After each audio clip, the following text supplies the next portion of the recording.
and welcome to the Happy Hour with Jamie Ivey podcast. I'm your host, Jamie, and I am so thrilled that you are here with us this week.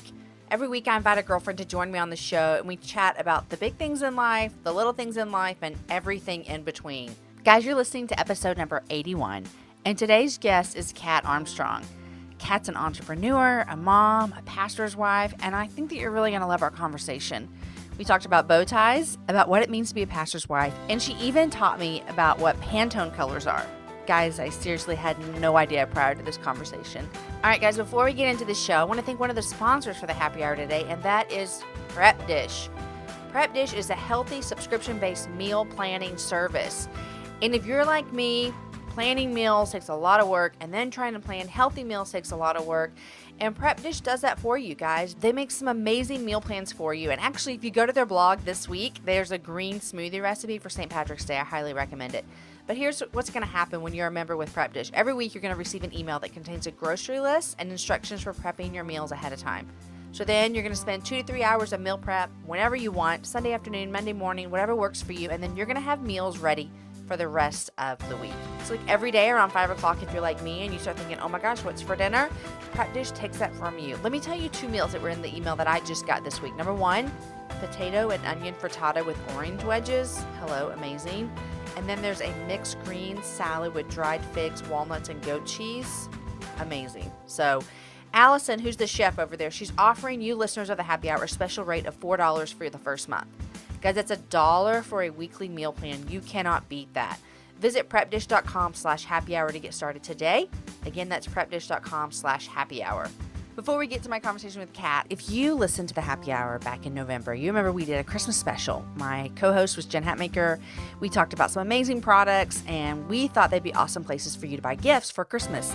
Well, I was thinking about it again, and Mother's Day is right around the corner. Can you believe it or not? I mean, Sunday's Easter, and so Mother's Day is coming up, and I'm going to do this again. And so what I would love to have, are you a small business? Do you own a company that gives back? Are you a business owned by women? These are places I love to support, and these are places I love to tell my listeners about.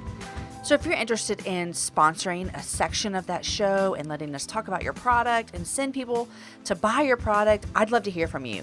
Go to jamieivey.com/Mother's Day, and there's going to be all kinds of information about how you can have the opportunity to become a sponsor on that show and get your product in front of thousands of listeners. Okay, guys, here is my conversation with Kat. And then I had to race to Target for some really important things, like we have supper club tonight. And so for some reason I felt as though I needed to decorate my table because supper club is like no joke in our supper club. Like you can't show up with like crappy food and you can't show up with the crappy dinner table. It's kind of evolved into that. And so I am not a decorator type. But Aaron is a cook, and so he'll spend all day today cooking, and basically he'll look at me and be like, what are you contributing to this night? And so when he comes home today, I get to show him my garden themed decorations that I got, and so I'm contributing to this family, by golly, just wait. That's awesome. Yeah, so that's my morning. How's your morning been? And by the way, welcome to the Happy Hour. Like, we just kind of get rolling on here. Yeah, no, my morning's been really great. I've got one of my Polish Austin volunteers just moved in with me last night. She moved to Dallas, started a job with Neiman Marcus this morning. And so it was just super fun to like send her off to work today. And Aww. yeah, so she'll be with us a couple weeks. And then I got my kid to childcare, and I had a conference call with the chair of our board for Polish this morning. We should just stop right here and you should talk about Polish. Yeah. Tell everyone what Polish is and how it started and all that jazz. Yeah, I was in seminary back in 2008. I was about halfway through my program, and I ran into a dear friend of mine from college named Stephanie Giddens. And we started just meeting once a week, once a month to pray and encourage each other as we were journeying through seminary. And as a result, we were getting to share stories about working full-time as professional women and all the opportunities we were getting to share our faith. We were perplexed because we're in the Bible Belt. Mm-hmm. We're in Dallas, and most of our close friends were solid believers. And so to be exposed to so many opportunities to share the gospel, I think we were both caught off guard. And as a result, she ended up doing her thesis at seminary on how the church is reaching this new demographic. And out of those conversations was born. I'm sorry, a new demographic of working women. Yeah. I mean, the Census Bureau, the Barna statistics, Christianity Today, all of these resources are showing us that this generation of millennials and the young professionals under 35 right now, they're marrying later in life. Mm-hmm. They're choosing to have less children. They're having the kids later in life. They're in the workforce longer. They have surpassed the number of men obtaining their advanced educational degrees. What these women have. Yeah. Wow. Yeah. I mean, right now the stats show that women have outnumbered the amount of men that have got their graduate degrees. And so obviously, once someone gets that kind of level of education, they are expected to be in the workforce longer. So what we're seeing is just a generation that is more likely to be in the workforce and potentially forever, irregardless if they have kids or work part-time or from home. I mean, there's lots of expressions of that, but in general, it's a really disconnected generation from the church. And the more study we did, Stephanie and I felt like this is a genuine unreached people group because they can't attend a Bible study at 9 a.m. at their church because they're working full time. Right.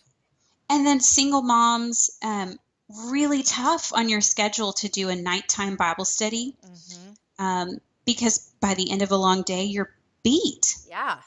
And you don't want to be away from your kids. Right. And then you have 100 other things you have to do. Baseball practice, dinner, all kinds of stuff. Yeah. So all these conversations led to a moment at Starbucks and a dream was born. Hey, why don't we do something? Let's share the gospel with a whole generation of young professional women. And by 2009, we started our luncheons in Dallas. We started with 19 people, and the whole event was a disaster. Why? What happened? Beginning to end. The lunch service wasn't good. We picked the wrong food. The microphones didn't work.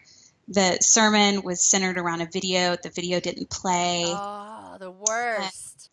Of the 19 people that showed up that day, every single one of them was a dear, close friend. They were there to support you, and they were happy, Praise God, right? It felt really defeating to go through the motions and think we want this to be an evangelism focused ministry where we're sharing the gospel with the lost and disconnected. And yet everyone who showed up that first time knew Christ. Yeah. So it's evolved a lot. It's been 8 years. I did not realize until this moment that it had been that long. Yeah. Wow. So you started this when you were in seminary, and when you say you were working full-time as well, what were you doing? I was a vice president and independent consultant with Arbonne, so I was selling skincare and makeup. Gotcha. And then where did the baby bow ties come in? So that was, Caleb was a 3-month-old baby, and I couldn't find a bow tie to replace this cute little shower gift someone had given me. So I went online and just went shopping, couldn't find anything I loved. And I think it was 2013, and the Pantone color of the year was emerald green. And I get really, really into the Pantone colors of the year. And so I was very disappointed that I couldn't find an emerald green bow tie. Okay, can I stop you real quick? Yeah. What are you saying? What is the word you're using for the color of the year? Pantone. Okay, I don't even know what this means because this is how out of touch I am with style. What does that even mean when you say that? You're not out of touch. Come on. Pantone, it's used by designers, graphic designers, clothing designers, painters, but essentially they choose a color of the year. Who's they? Who gets to have their choice in this? The company's called Pantone. It's a company. Yeah. Oh. So they provide, have you ever seen those really beautiful, they look like a fan. You fan them out and it has all these colors. Like the color wheel or something? Yeah. Yeah. They actually make those. Okay, I They gotcha. they decide what colors are coded with which numbers and letters so that designers and all across the world can be like have a uniform language around those colors. Okay, I got it. And it really shapes a lot of what we see. It shapes what we see in fashion. It shapes what we see on TV and advertisements. And so you'll see it in your wardrobe. You won't even try, but this year you're going to see a lot of rose quartz and Is serenity. that for 2016? You're telling that to me? Yeah, there's two actually. I think this is the first year they've ever chosen two colors. Okay, what are they? It's rose quartz Uh-huh.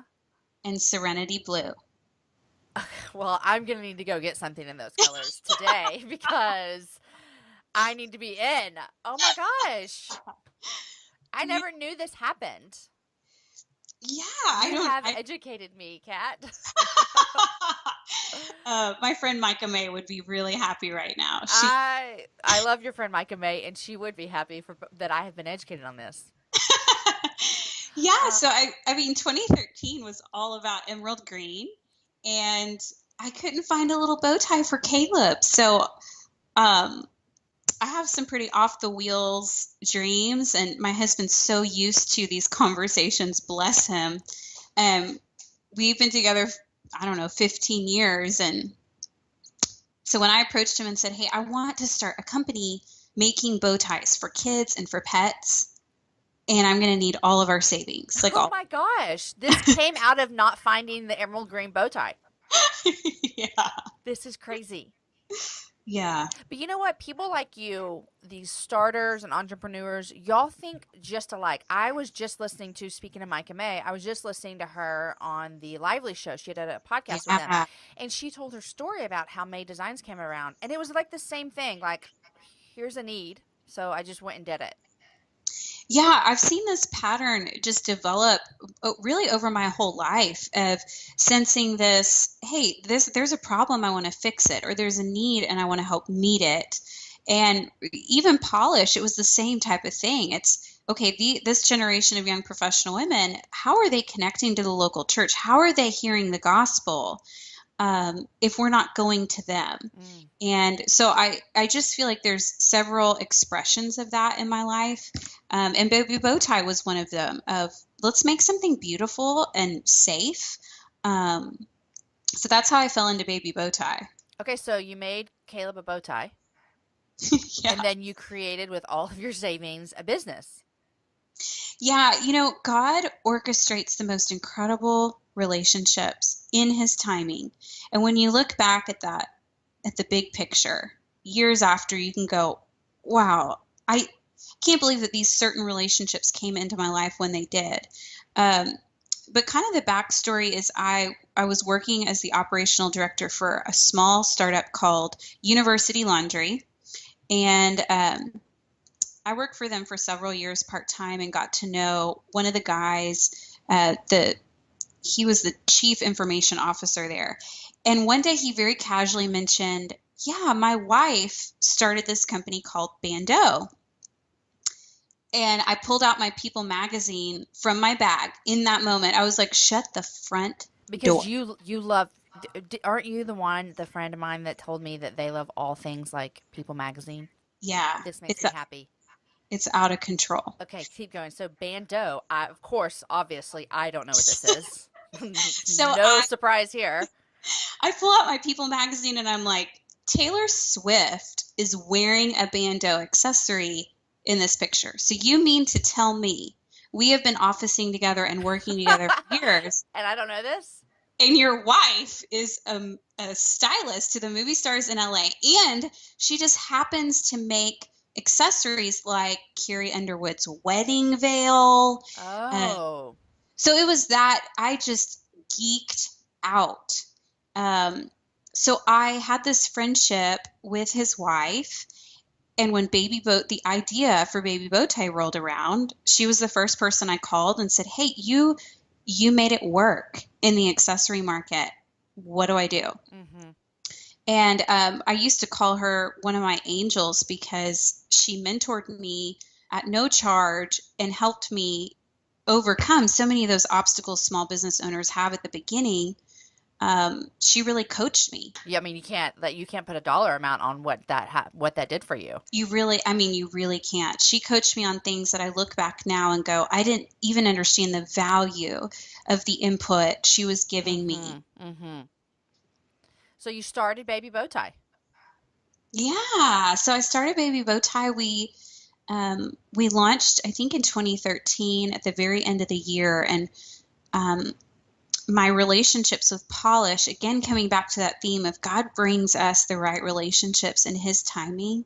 And these type of things don't happen overnight. They're usually cultivated over a lifetime sometimes. But essentially, I was reaching out to a Polish attendee one day and saying, I haven't seen you. I wanted you to know you came to mind today, and I spent some time praying for you. And she emailed me back and said, I knew she worked at Neiman Marcus. She had been there for several years, but she was in the beauty department as a buyer. And I didn't think twice about it. But she emailed me back and said, I'm actually going through a really significant season right now, and I'm struggling with an illness, and that your email meant a lot to me. And so I'm scanning the email, and I get to the bottom, and her email signature had changed, and she was now the new Neiman Marcus accessory buyers for children. Okay, nice. So I called her and just said, hey, I don't know how this works, but do you actually choose what Neiman Marcus sells? Right.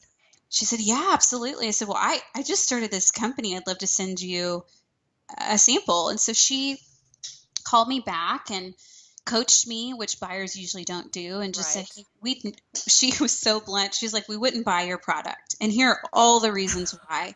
But if you work on these revisions to your product and send it back to me, we would consider it. So I worked like wow, round the clock to make all these modifications to the product and send it back to her.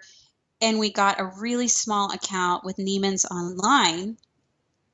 And then that led to a small online account with Nordstrom, and then tons of boutiques across the nation. And again, I had Jamie in one ear saying, hey, this is how you'll get there. And then some of these things you just can't contrive. Like, there wasn't a real strategy behind it. I didn't reach out to my friend that day in hopes that she would help me with Neiman Marcus. I really genuinely reached out to her just to pray for her. But God does that. He brings the right people at the right time. That's amazing. And so Baby Bowtie is still up and running and doing strong now?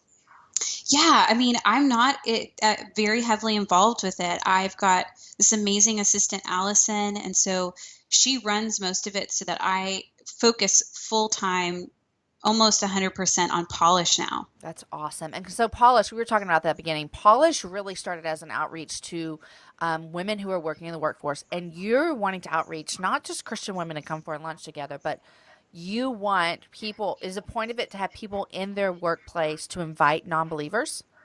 Yes. That's awesome. Yeah. Our mission statement is to share the gospel with young professional women, and then to equip young professional women to share the gospel. And so what we really focus on at our luncheons is creating a really safe and inclusive environment for anyone with any religious background or not. And they really come for the professional or personal development aspect, right? They're coming in because they want to network. They want to meet other professional women in their life stage, or because the speaker is speaking on something they really would relate to. But they always leave hearing the gospel. And then we invite them to respond with a response card. And you would just be shocked at the number of women that check the box on that card that says, I want to know more about a relationship with Jesus. Sarah Harmeyer just spoke in Polish Dallas in February, and I led a table at that event, and two of the women who sat at my table checked that box. That's and amazing. So our goal as Polish leaders, we've got 40 volunteers between our two locations, and they are so brave. Like, they're the most courageous, intelligent women. But they make themselves available to sit and lead discussion at a table at the luncheon, and then they do all the follow-up. So if you sit at their table, they're emailing you and texting you praying for your prayer requests that you submit. And so I followed up with a girl named Catherine a couple weeks ago and said, hey, you sat at my table. I noticed you checked this box to know more about a relationship with Christ. I'd love to treat you to coffee. And so, I mean, this is like the ideal model of how our ministry would go. So I meet one-on-one with Catherine. We sit down for lunch and I said, hey, tell me about your experience at Polish, and then tell me more about this desire to have a relationship with Christ. Because sometimes we don't even have words to put around what we're feeling. For sure. So it doesn't always mean that someone doesn't have a faith background and all of a sudden they want to convert. Sometimes it's, I've been disconnected from the local church, or I want to restart my relationship. And so I'm trying to diagnose where she is, and she throws up her hands and she's like, I want to know how to have a relationship with God. Like, how do you do that? Wow. And you're like, she just threw this softball at you and you just went to town.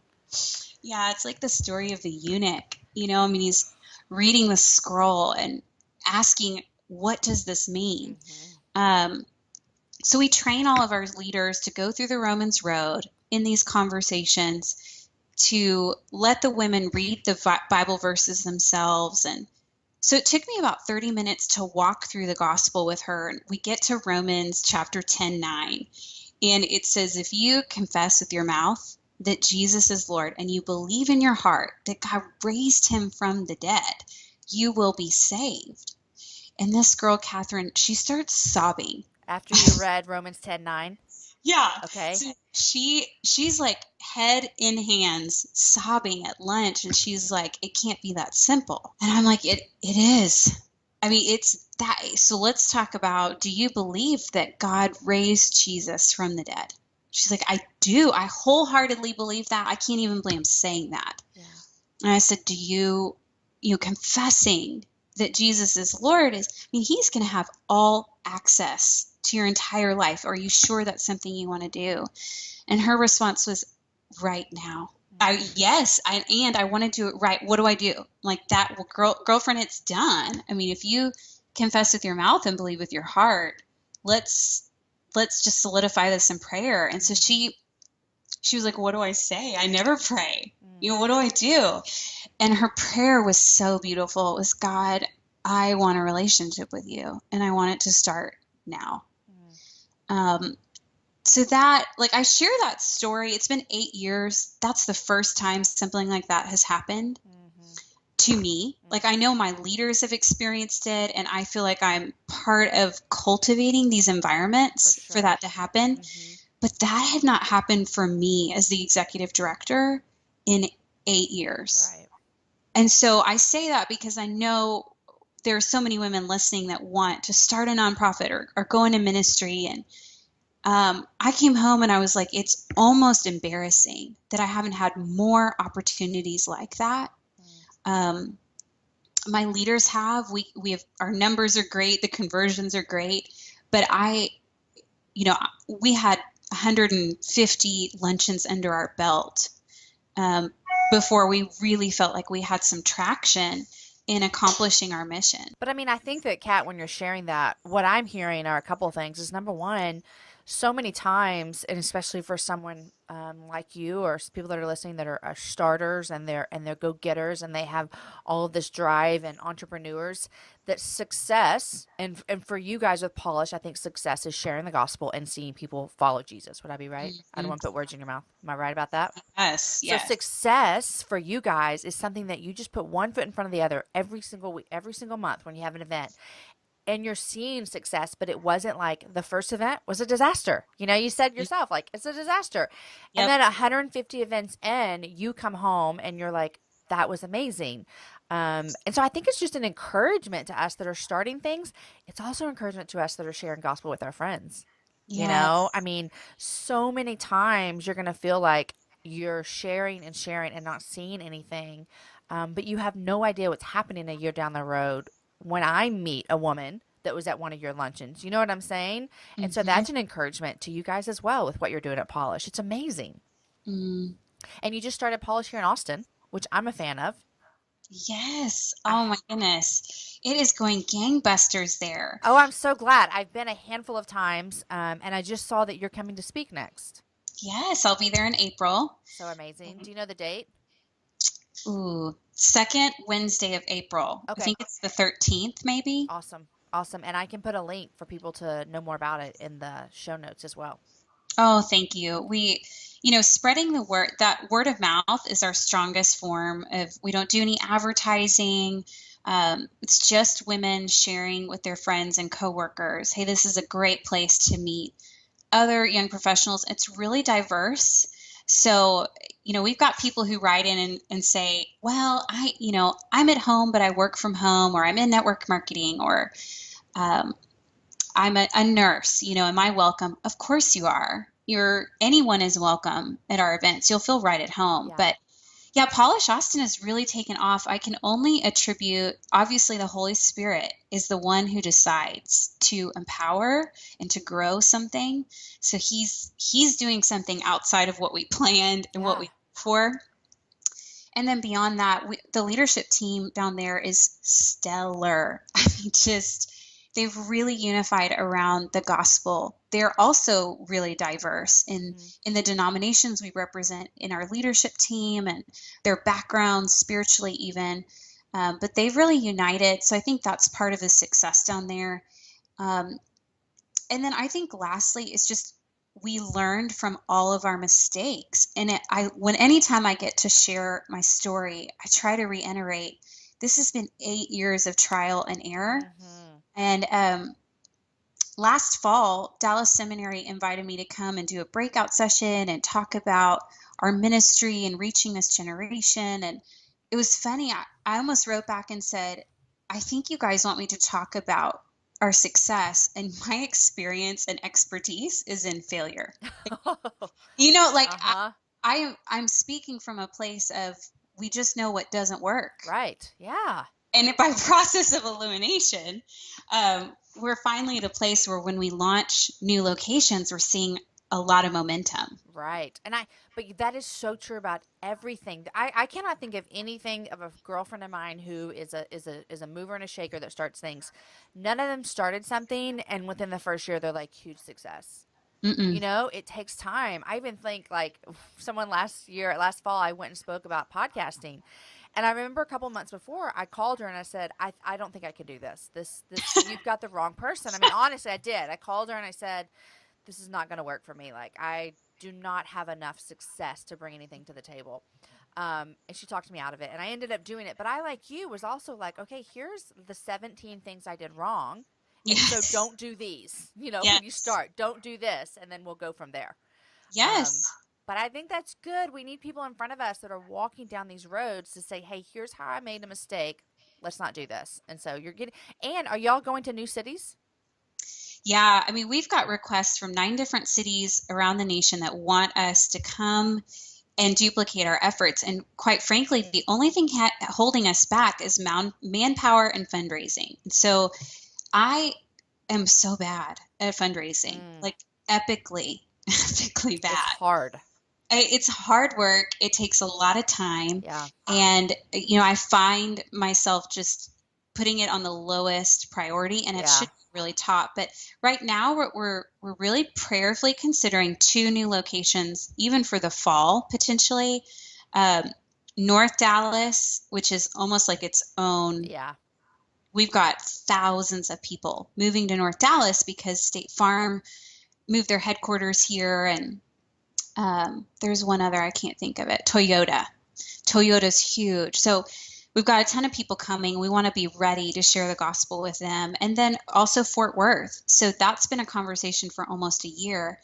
And so if you've got listeners that are like, oh, I want Polish to come to my city. So we're looking for that one key person.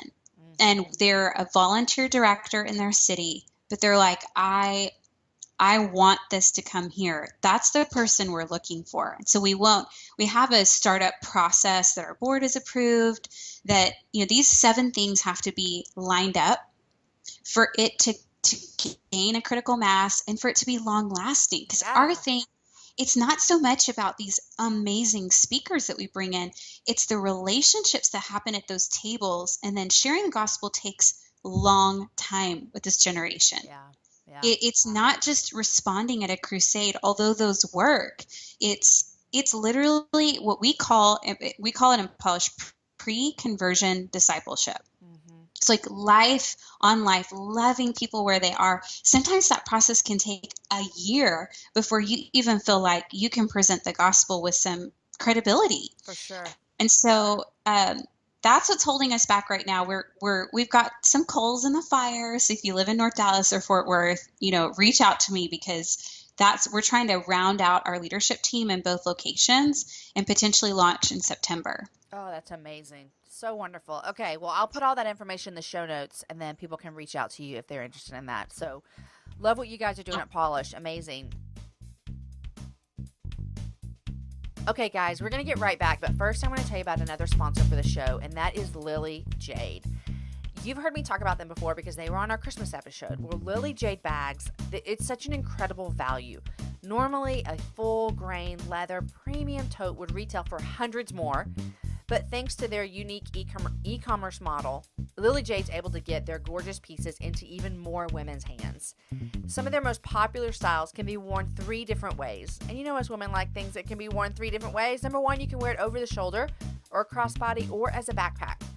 Every single one of their bags comes with a removable, washable 16-pocket organizer to protect your investment and to organize all your gear.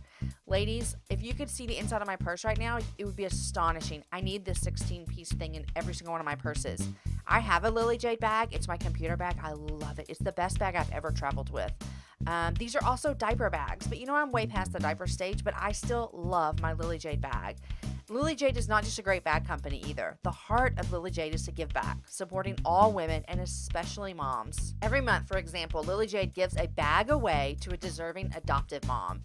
I love that so much. And they're also running monthly campaigns on Instagram to celebrate the everyday stories of amazing women. Follow them on Instagram. It's at Lily Jade Co. That's LILYJADECO. And then you're going to join in and you're going to be able to share your story with them as well. I highly recommend you follow them on Instagram because they post beautiful pictures anyways, but then you can see more of their bags. So guys, check out their Instagram, but also go check out their website. It's lily-jade.com. So it's LILY-jade.com. This would make a perfect Mother's Day gift too for anyone in your life. All right, Lily Jade, thanks for sponsoring the happy hour. So, Kat, you are also a pastor's wife like myself. And I knew when I met you at Polish, I guess when Jessica Honecker was speaking, I don't know when that was, maybe last fall or last spring. Oh my gosh. Anyhow, yeah, I met you there and I knew I was going to love you because we talked about this pastor's wife thing. And I sometimes feel as though I'm like this unlikely pastor's wife. I kind of feel that way. I don't feel that way in our church, and I've talked about this before on the podcast before. I don't feel like we've served at other places, and I've seen other churches where pastors' wives are really like put on this pedestal, and we don't do that here at our church. Like we're just normal people.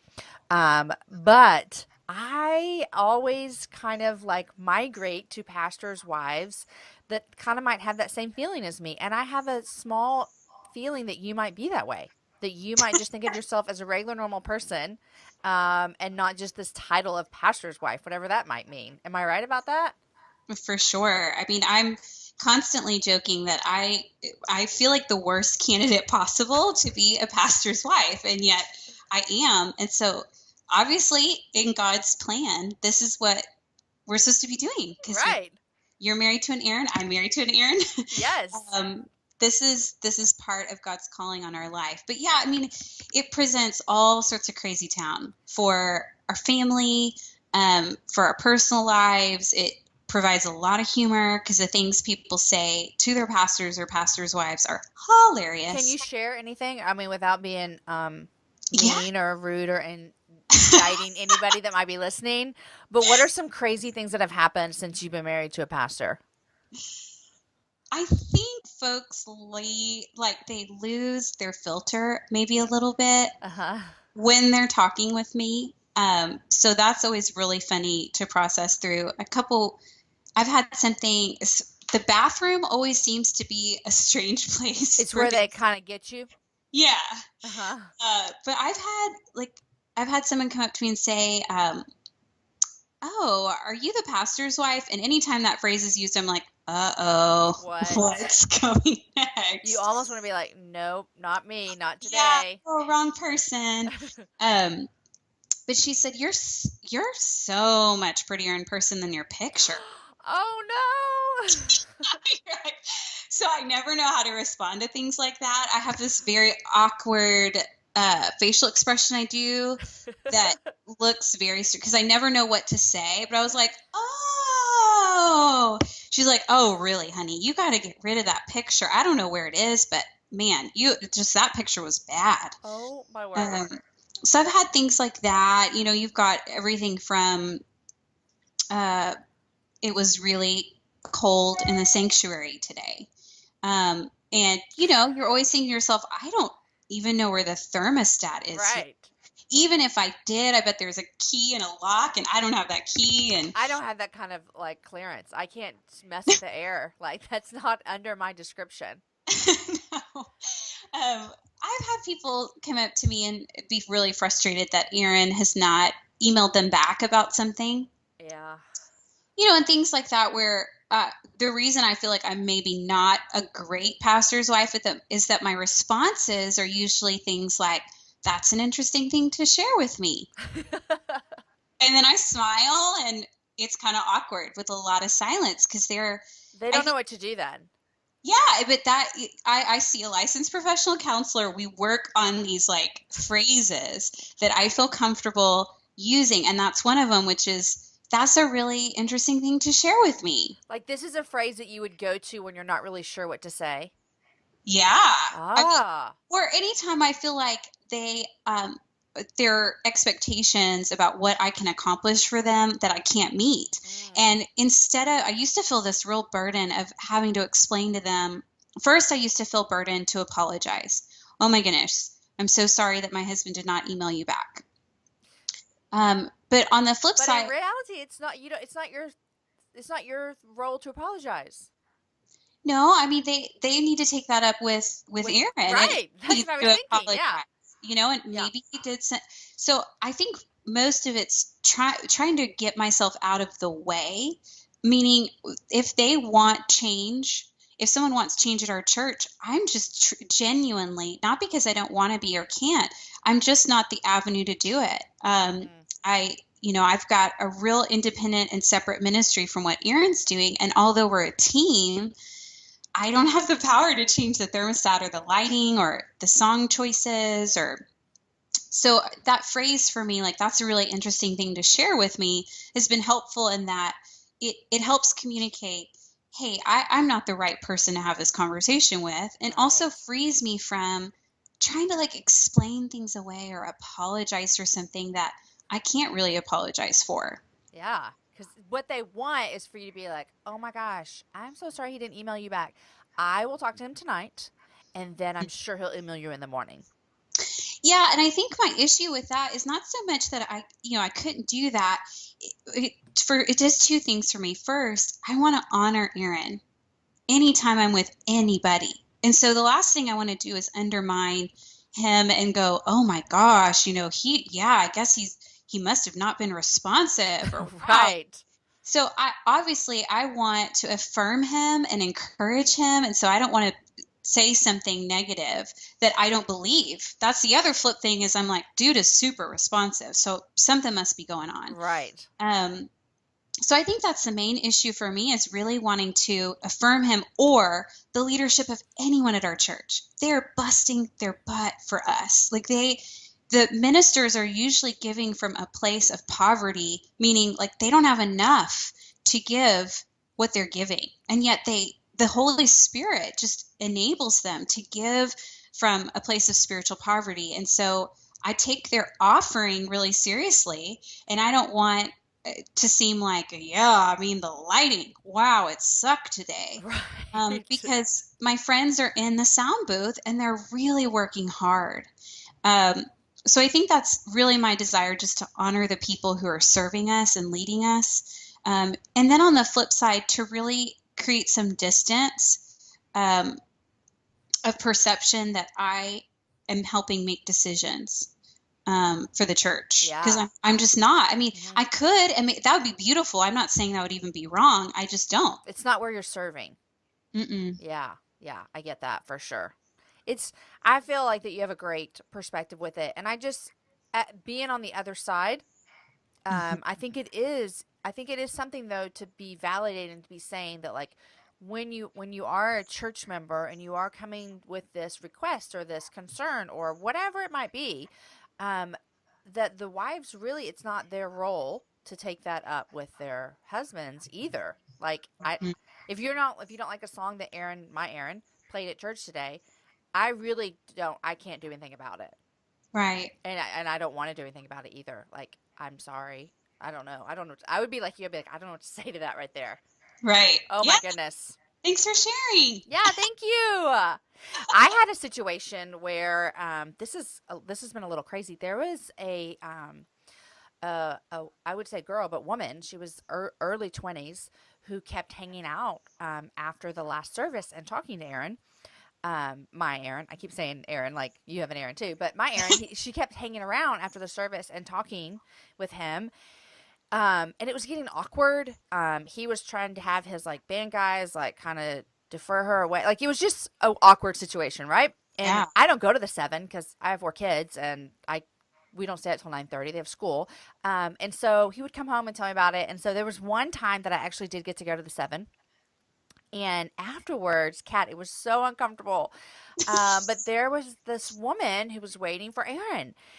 Mm. And I was like feeling like, I think you should say something, Jamie. I think you should say something. But I'm a huge harmonizer. Like, I don't want to hurt anyone's feelings. And I just am like, I'd rather just let it go. And so we're just standing there. And I said, hi. And she goes, I was waiting on Aaron. I wanted to talk to him. And I said, well, I'm his wife. I can talk to you. She's like, oh, I was going to ask him if he would pray for my sister. And I wanted to pray with him. And I was like, Mhm. you know what? Like, I can pray with you. And she's like, I'll just wait. And then I was like, okay, Jamie, you have to. And so then I just said, you know what? Like, I'd really rather you not. I think it's a little inappropriate that you would wait for my husband after church and want to talk with just him. And as his wife, I would just ask that you don't do that.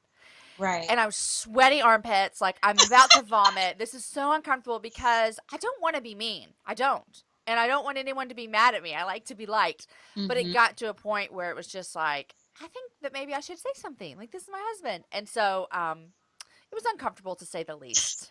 But I did it. Like, it was done. But that was probably one of my most uncomfortable wife moments where I needed to say something. Yeah, yeah. I mean, there have definitely been opportunities in several of the roles my Aaron has served in where I have gotten to speak into some things. They've been more like ministerial related as opposed to decision making.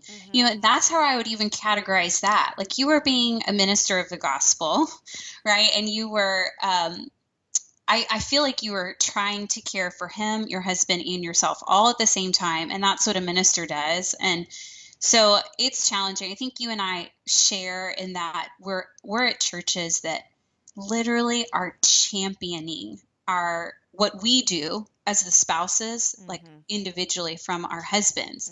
Mm-hmm. And I know that there are women listening in that are pastors' wives that don't have that support.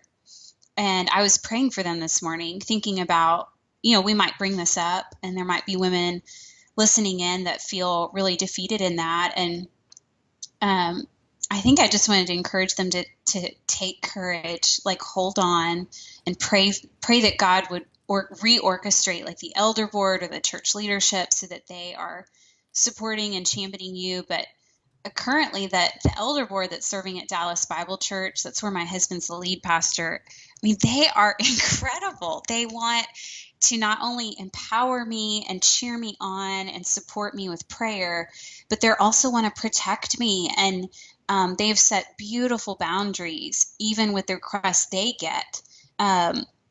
When folks want to have time with me or want our family involved in something. And so I think you and I, Jamie, probably share that we've got Mm-hmm. really supportive church homes. For sure. For sure. And I feel like that probably helps me feel safe and comfortable to run with what I'm doing. Mm-hmm. And I would assume that would be for you as well. So, and Absolutely. just to tag on to that encouragement to those wives that might be listening, I get women all the time who come to me and say stuff like, my husband doesn't support this, or my husband doesn't this. And my number one encouragement to them, A, because it's biblical, and B, because I've seen it work in my life, is to begin to pray for your husband. Mm-hmm. And then also, I also say, begin to pray for our own heart to change. Like I've seen that as well. I want Aaron to be this way. I want him to do this. And I'll just pray and pray and pray for him, which is fine and awesome. But when I stop and say, God, if it's me you want to change, then let that be as well. And so, not in a way of like, I need to be put down or demeaned or by any way, but just to look at the whole situation and say, I want to pray for this situation. I want to pray for my husband's heart to change. I want to pray for my heart to change towards him. And so I would just encourage that as well. I, Yeah. I love encouraging women to pray for their husbands and themselves. All Yeah. in one. All in one. Good. Okay, Kat, such great stuff. I always ask my guests 3 things they're loving and what they're reading. So where would you like to start? Oh my goodness. Okay. Well, I love to read, so I am just collect books. It feels like I'm trying to think what I've read so far this year. I've probably already read 10 to 15 books this year. Oh, I love it. I will like crank on the weekends through a book and tab it up and like go back to it. I just read Ruth Tucker. It's called, well, okay, so that one was really interesting. Can I say that? It was really interesting. It Okay. was black and white Bible, blue and black wife, and it's about domestic violence. And Wait, that's the tagline? Say it one more time. it's, looking at it, black and white Bible, black and blue wife. Oh, gosh. It's scary. I mean, I know, I know. You're like, this is on your favorite list? Thanks, Kat. No. Thanks for that.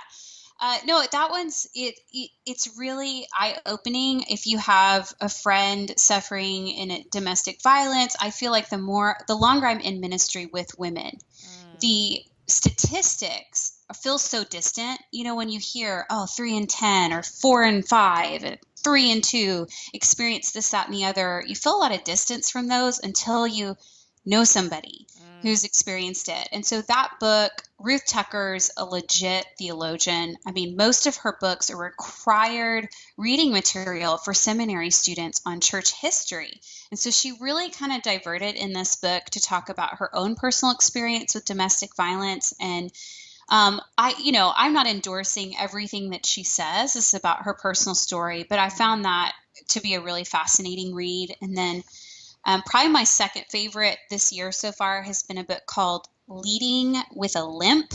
Okay. It's by Dan B. Allender. He is just a famous author, preacher, licensed professional counselor, started a seminary and graduate school for people going into counseling.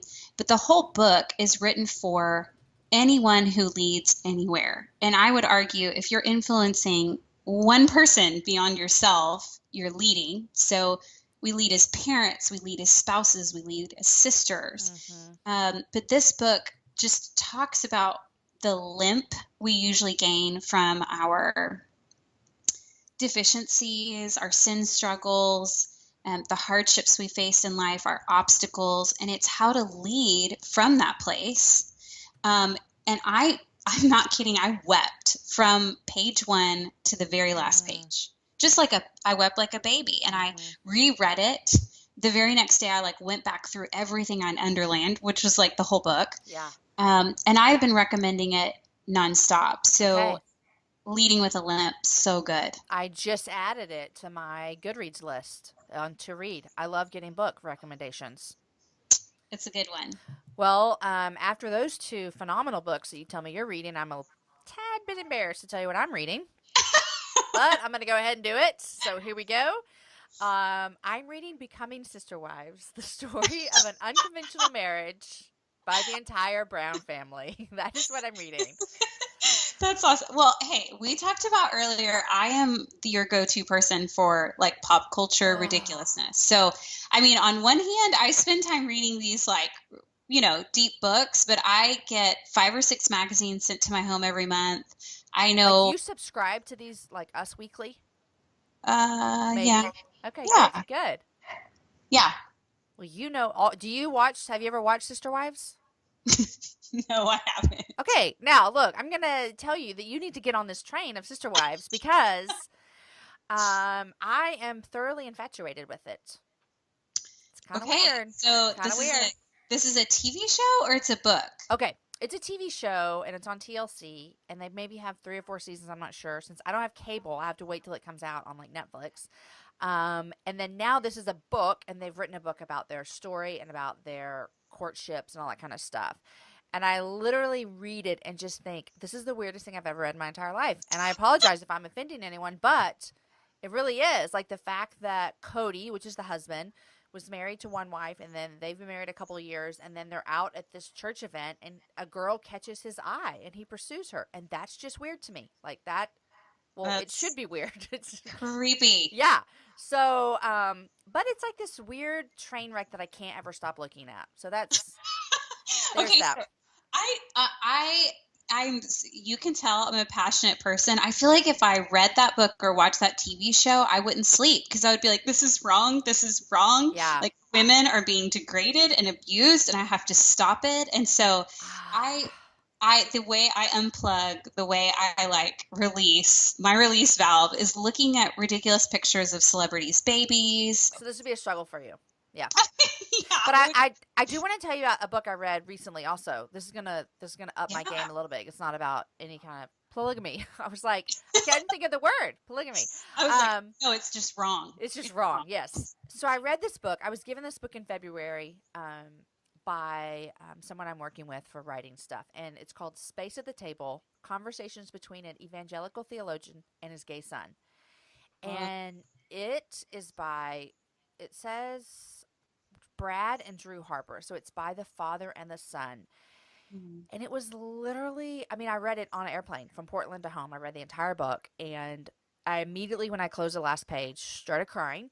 And I texted my husband, our head pastor of our church, and our youth pastor. And I said, you need to read this book. And it was just one of the most remarkable books I've read. Oh, I would say I haven't read a lot of books on this subject, so I can't really say one of the most remarkable books. But for me, it was this very honest, safe place that this father and son invited us into. And the reason I cried when I finished it, because I felt like I had experienced something very holy between them almost. And it doesn't end with the son converting to Christianity, and it doesn't end with him realizing he's not going to act on these feelings. It doesn't end that way. Like it ends with them loving each other and their differences. And it was just a really, really great book. And I love the name. It's called Space at the Table. And it really, you get to walk with them and see each of them love each other through their differences. Mhm. So I highly recommend. Highly That recommend. sounds so powerful. It I'm was so writing it good. down. I'm Yes. writing it down. Yeah, it was so good, and it just came out just at the end of February. So it's a new book, and I recommend it very highly. Love it. So there's that. Okay, what are the 3 things you're loving? What am I loving? I'm I'm loving frozen rice that you can microwave in 3 minutes and make a Ah, whole meal. So I'm loving that. easy stuff right there. Is that the kind of stuff you talk about? That's what you Oh, talk about on your yeah, podcast. I yeah. listen. So I feel comfortable saying I'm obsessed with going to the frozen food section of Central Market and loading up 5 of those frozen rice things and being like, Monday, Tuesday, Thursday, Wednesday, Friday, we're Girl, all doing rice is going to be our side. there you go. It's a meal right there. I would do that, but we don't have a microwave. We haven't had a microwave for like 7 years.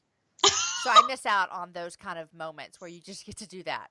Oh man, I you're know. so cool. I know. You're so cool. Okay, what else? I'm really into sacred holidays. My friend Becky Smith wrote, Becky Kaiser.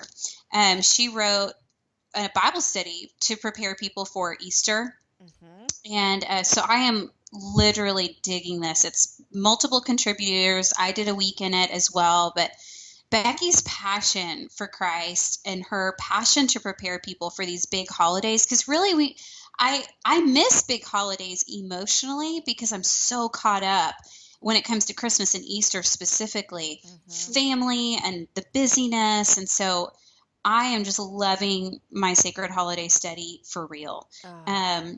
So that's something I'm loving. And then I just bought a new Bible for the first time in probably 10 years. It's one of those journaling Bibles. From Crossway? Yes. We just got one, and it's beautiful. It's so gorgeous. Yes. And it's got margins on both sides to take notes. And so although I'm missing my like keyword study Bible that gives you all the cross references, to start clean, like no circles, no notes, no underlines, and to let the words just jump off the page.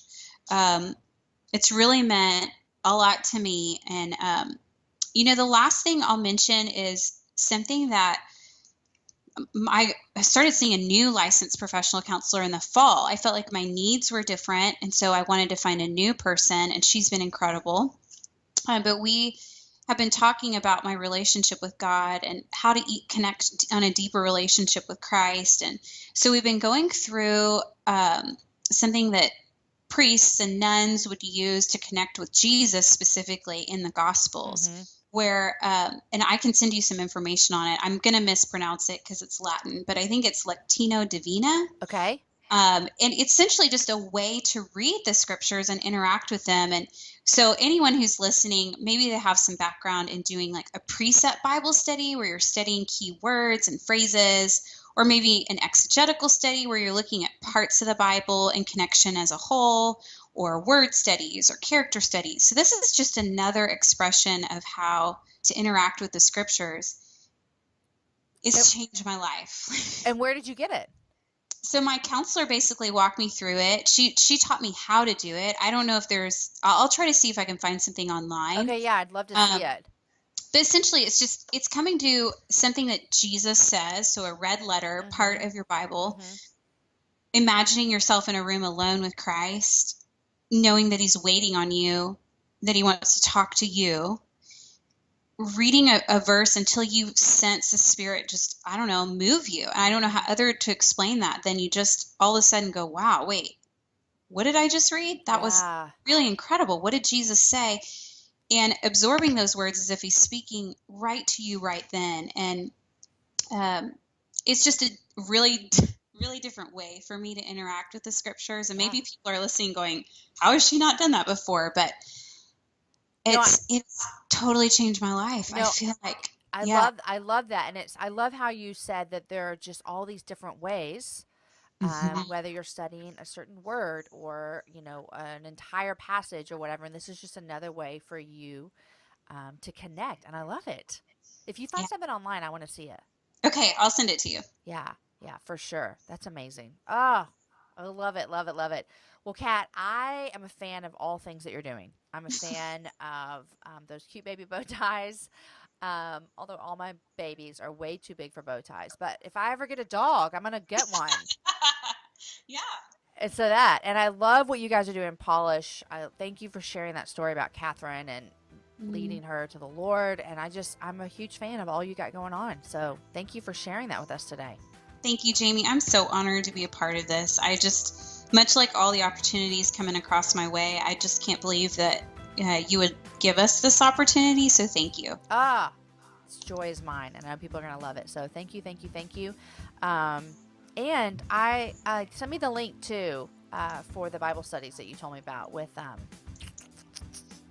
Yeah, I'll send you the what I'm practicing in my quiet time. I'll send you the sacred holiday info, and then I'll send you the info on Polish Austin in April, because obviously if anyone's in Austin, we'd love for you to come. And if you're in Dallas, we've got monthly events as well. Yeah, sounds great. Sounds great. Okay, thanks for coming on the happy hour.